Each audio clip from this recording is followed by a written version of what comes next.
देखिए हम last day bank से रिलेटेड ट्रांजेक्शन्स पढ़ रहे थे।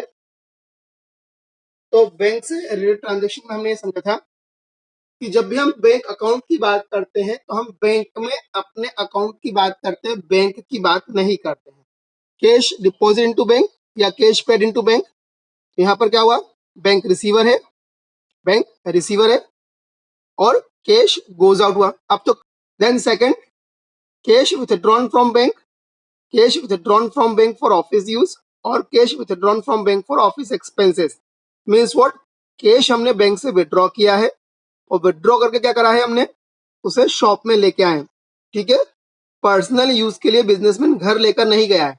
ठीक है, बैंक से विड्रॉ करके शॉप में लेके आया। तो क्या होगा, कैश कम्स इन हुआ बिजनेस में और गिवर कौन है, बैंक। इन दोनों ट्रांजेक्शन में हम बैंक से डायरेक्ट डीलिंग कर रहे हैं। अब next, cash paid to Ramesh by cheque और goods purchase and paid by cheque और सैलरी पेड बाय चेक। इस केस में क्या हमने बाय चेक पेमेंट करा है। बाय चेक मीन्स व्हाट, हमने इन सारी पार्टीज को चेक दिया है। चेक देने में क्या होगा कि हम पेमेंट, चेक देने में हम पेमेंट क्या करेंगे, हम डायरेक्टली बैंक को हम डायरेक्टली किसी पर्सन को पेमेंट नहीं कर रहे हैं, हमारी ओर से बैंक पेमेंट करेगा।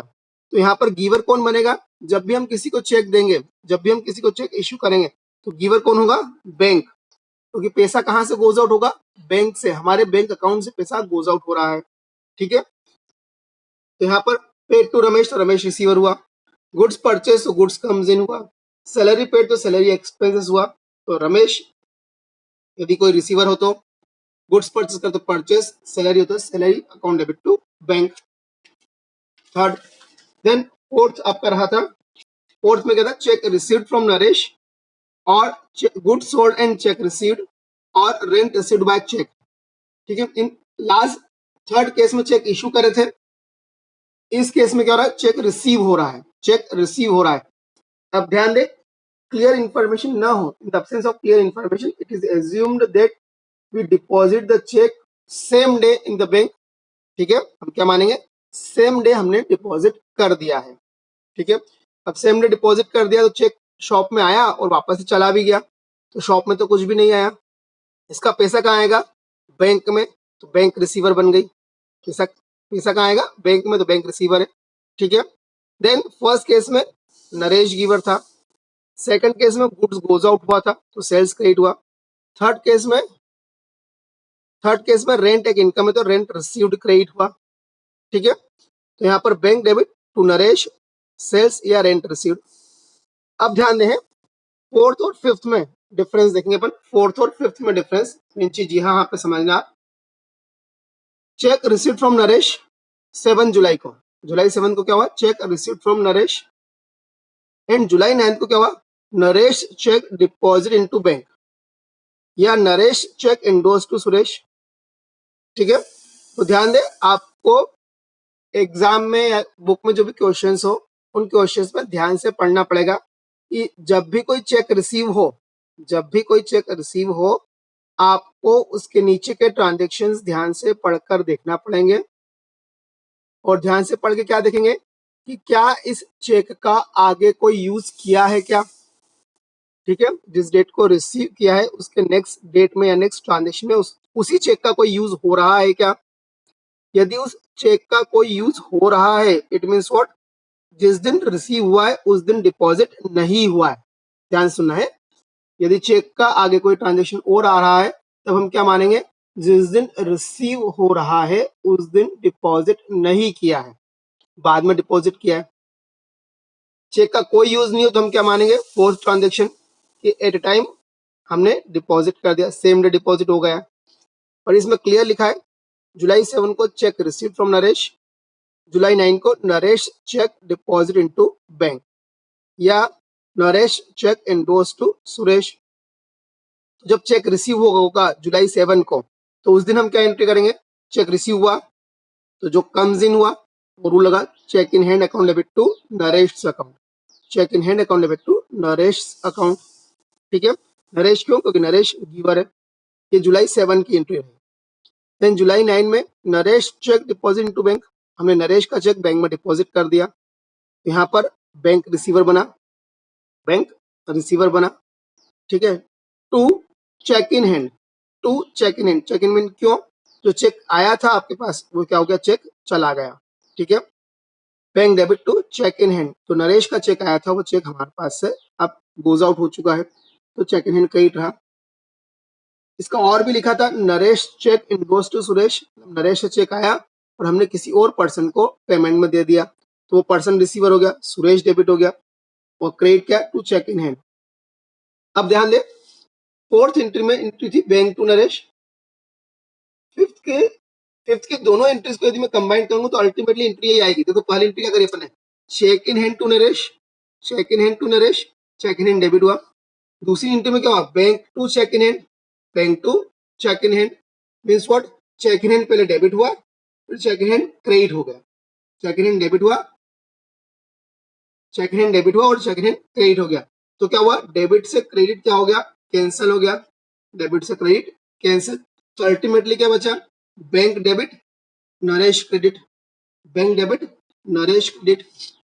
यहाँ पर भी वही था, bank debit Naresh credit means what, जो एक ही ट्रांजेक्शन में काम हो गया था आपका वो इफेक्ट दो ट्रांजेक्शन से आया, first cheque in hand to Naresh और second bank to cheque in hand, ठीक है। फर्स्ट क्या था, cheque in hand to Naresh और second bank to cheque in hand, cheque in hand से चेक इन हैंड कैंसिल रहा, ठीक है। तो यहाँ पर अल्टीमेट एंट्री क्या बनी, bank debit to Naresh, bank debit to Naresh, ठीक है। अब हम इससे आगे आज सीखते हैं, यहाँ तक हम कल देख चुके थे, इससे आगे हम नया चालू करते हैं आज। Sixth transaction, Naresh cheque dishonoured, Naresh cheque dishonoured, किसी ने सब शब्द सुना कभी डिसऑनर्ड, चलो ऑनर ऑनर, ठीक है। यहाँ पर डिसऑनर्ड, डिसऑनर्ड का मतलब क्या होता है, अच्छा किसी ने ये तो सुना होगा बाउंस हो जाना, चेक बाउंस हो जाना, हाँ बाउंस हो जाने का मतलब क्या होता है,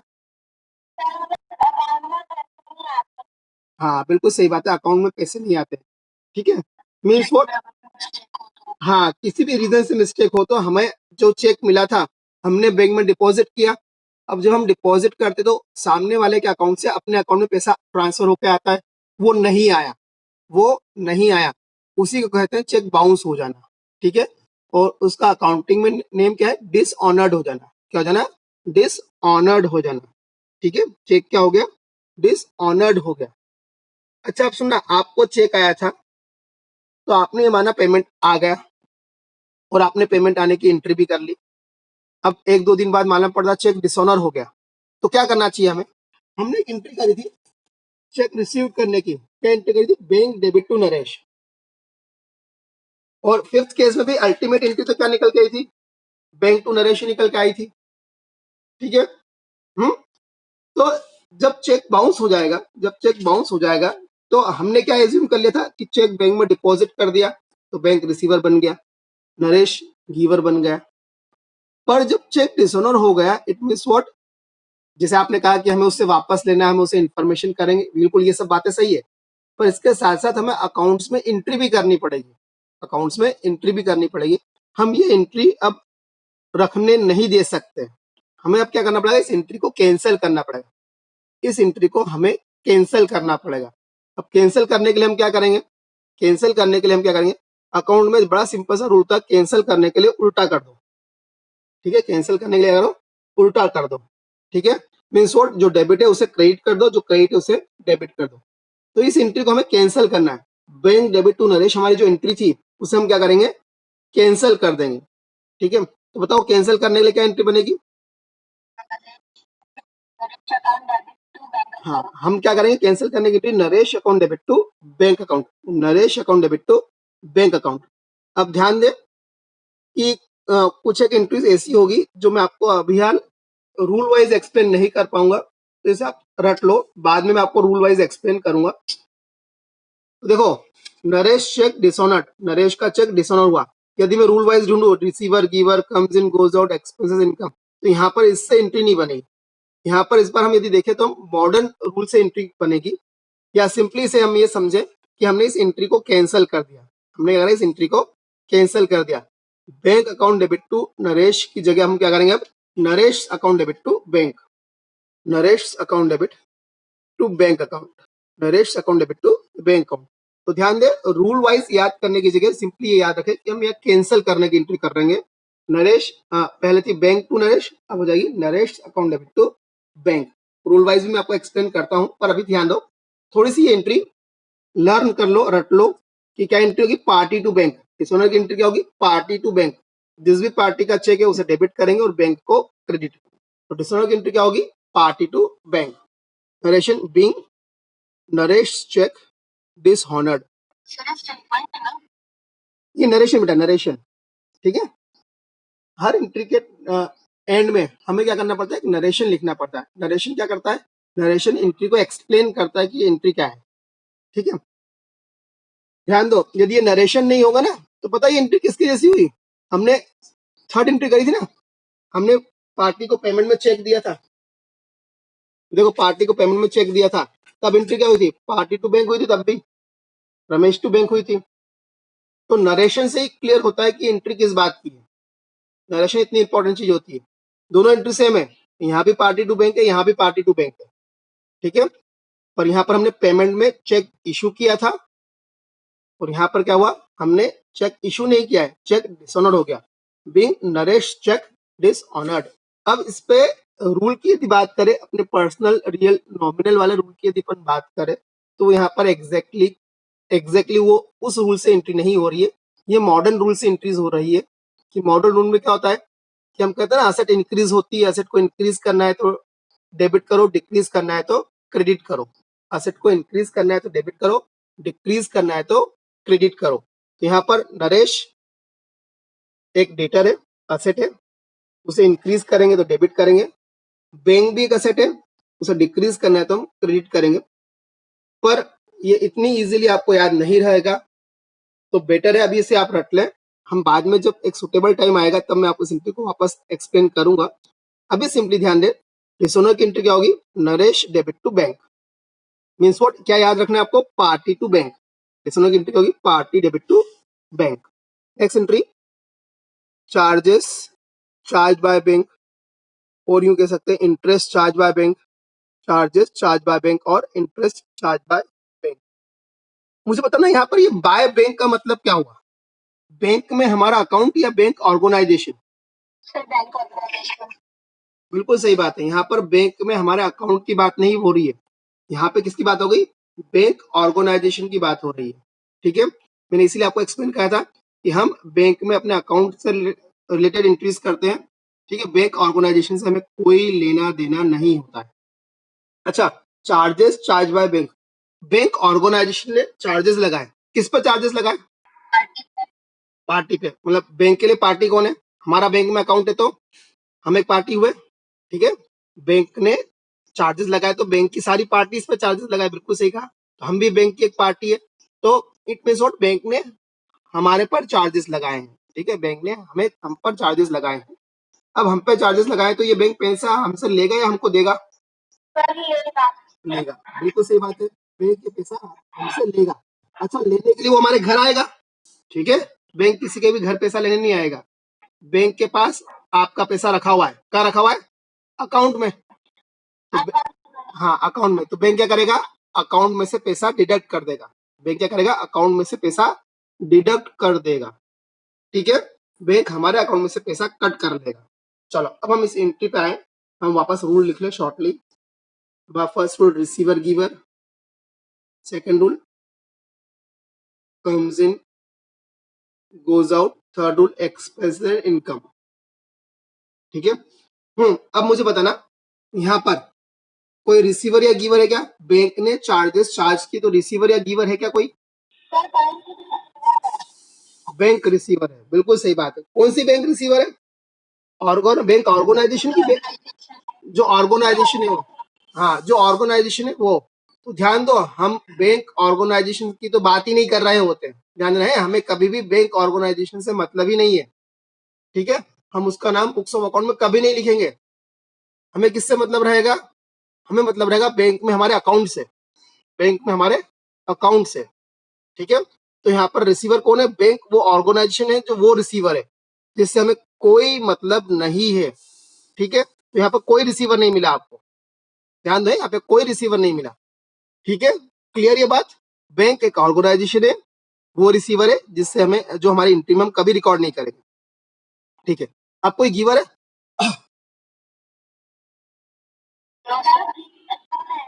गिवर हम मतलब,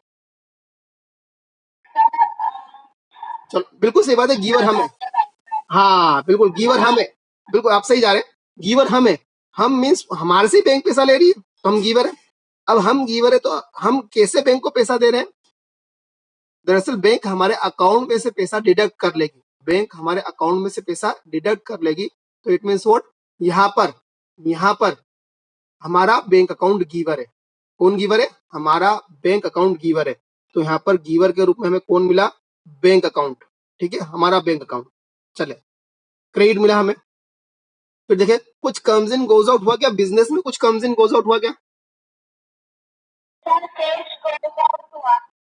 अब देखो, मैंने आपसे क्लियरली बोला था, सेकंड रूल कैसे याद करें? What debit what comes in business and credit what goes out from business. बताइए बिजनेस में क्या आया और क्या गया? आपकी शॉप में कुछ आया गया? नहीं गया, कैश नहीं गया। क्या दुकान में से पैसा चुका रहे हैं क्या? हाँ, तो बैंक में से जा रहा है तो बैंक गिवर हो ही गया। हमारी शॉप में से कुछ भी नहीं जा रहा है।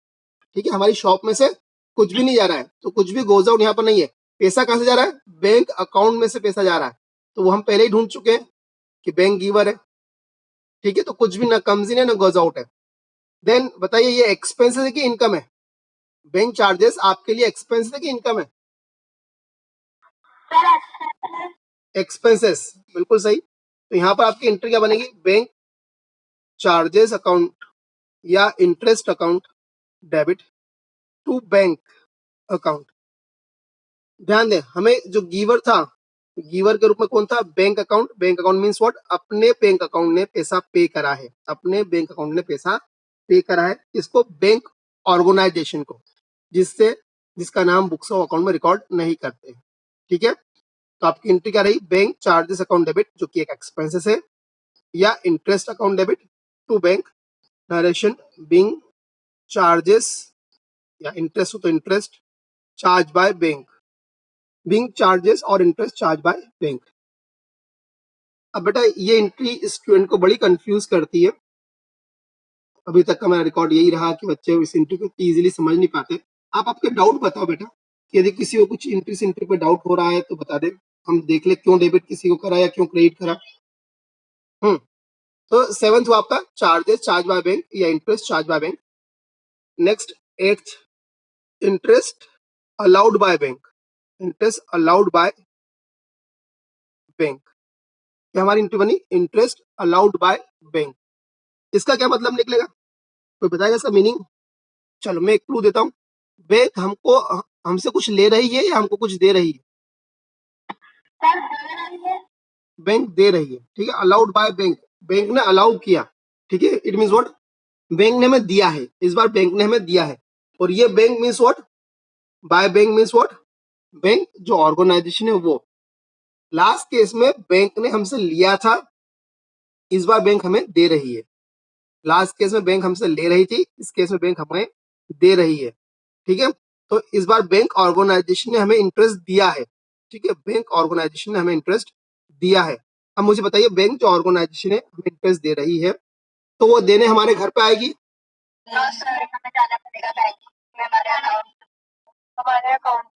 हाँ, ठीक है, बैंक जिस तरह से बैंक हमें हमसे लेने नहीं आई थी, उस तरह से बैंक हमें देने भी नहीं आएगी। वो क्या करेगी? हमारे अकाउंट में पैसा डाल देगी। वो क्या करेगी? हमारे अकाउंट में पैसा पुट कर देगी। ठीक है, हमारे अकाउंट में पैसा डाल देगी। देखो यहाँ पे कोई रिसीवर गिवर है क्या? रिसीवर गिवर, बिल्कुल सही बात है, हमारा अकाउंट, हाँ हमारा अकाउंट जो बैंक में वो रिसीवर है और बैंक ऑर्गेनाइजेशन गिवर है। हमारा अकाउंट रिसीवर है और बैंक जो ऑर्गेनाइजेशन है वो गिवर है। पर हम बैंक ऑर्गेनाइजेशन में तो बात करते ही नहीं है, तो रिसीवर कौन हुआ? बैंक में हमारा अकाउंट। तो हमें डेबिट मिला, bank account debit, bank account debit. ठीक है, अब देखें कुछ कम्स इन गोज आउट हुआ क्या? हाँ, कम्स इन की बात करें तो इंटरेस्ट, इंटरेस्ट कैसे आया? अकाउंट में आया, वो तो हमारे, वो तो बैंक डेबिट हो चुका है। ठीक है, तो कुछ कम्स इन गोज आउट नहीं है, ठीक है। कुछ क्या ये एक्सपेंसेस या इनकम में से कुछ है? इनकम है। हाँ, तो bank account debit to interest received, being interest allowed by bank, being interest allowed by bank. अब याद है हमने एक रूल बोला था, क्या रूल बोला था कि whenever we pay expenses to any party or income received from any party, then name of such party is not recorded into bank। याद है ऐसा कुछ कि जब भी हम एक्सपेंसेस पे करेंगे या इनकम रिसीव करेंगे तो पार्टी का नाम नहीं आएगा, है ना। ध्यान दो वो रूल यहाँ पर भी एप्लीकेबल हुआ है। बैंक ऑर्गेनाइजेशन को एक्सपेंसेस पे करे हैं और बैंक ऑर्गेनाइजेशन से हमें इनकम रिसीव हुई है, ठीक है। तो हम जिसे हम एक्सपेंसेस पे करते हैं और जिससे हम इनकम रिसीव करते हैं उस पार्टी का नाम नहीं आता है। यहाँ पे वो पार्टी कौन है? बैंक जो ऑर्गेनाइजेशन है, ठीक है। इस कारण से भी हम कह सकते हैं कि हमने उस ऑर्गेनाइजेशन, बैंक जो ऑर्गेनाइजेशन है उसके नाम को बुक्स ऑफ अकाउंट में नहीं लिखेंगे, ठीक है। तो जैसे मैंने आपसे कहा था कि जब भी हम बैंक की बात करेंगे तो बैंक में हम अपने अकाउंट की बात कर रहे होते हैं, ठीक है। जब भी हम बैंक से रिलेटेड ट्रांजेक्शन पढ़ते हैं तो हम किसकी बात कर रहे होते हैं?